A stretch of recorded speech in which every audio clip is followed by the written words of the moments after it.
যুদ্ধ কি সত্যি শেষের পথে নাকি এই শান্তি চুক্তির আড়ালে লুকিয়ে আছে আরেকটি রাজনৈতিক খেলা? ট্রাম্পের প্রস্তাব কি শান্তির বার্তা না নতুন এক শক্তির কৌশল?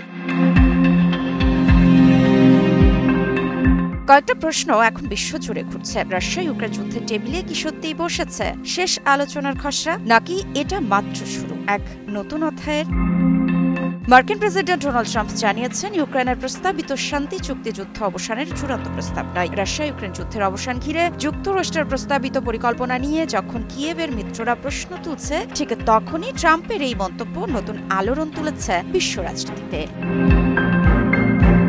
সংবাদ মাধ্যম এক্সিওসের তথ্য মতে গত সপ্তাহে ইউক্রেন বা এর ইউরোপীয় মিত্রদের ছাড়াই মার্কিন ও রুশ কর্মকর্তারা এই শান্তি প্রস্তাবের খসড়া তৈরি করেন। ২০ নভেম্বর ইউক্রেনের প্রেসিডেন্ট ভলোদিমির জেলেনস্কির হাতে পৌঁছে দেওয়া হয় লিখিত পরিকল্পনাটি, যা হস্তান্তর করেন মার্কিন সেনা সচিব ড্যানিয়েল ড্রিস্কল।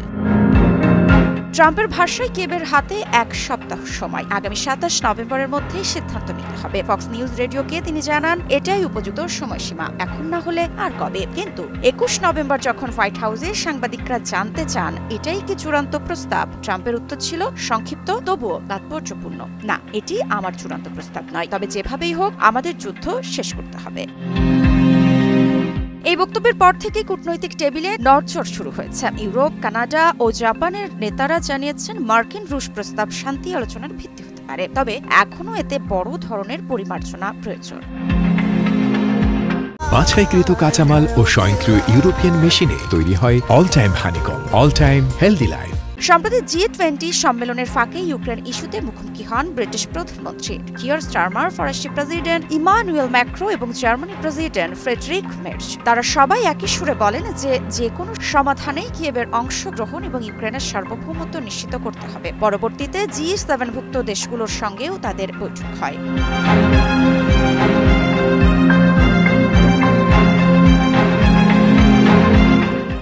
ঠিক তখনই যখন কূটনৈতিক টেবিলে শান্তির কালি শুকায়নি, ইউক্রেনের আকাশে গর্জে উঠেছে রুশ ড্রোন আর ক্ষেপণাস্ত্র।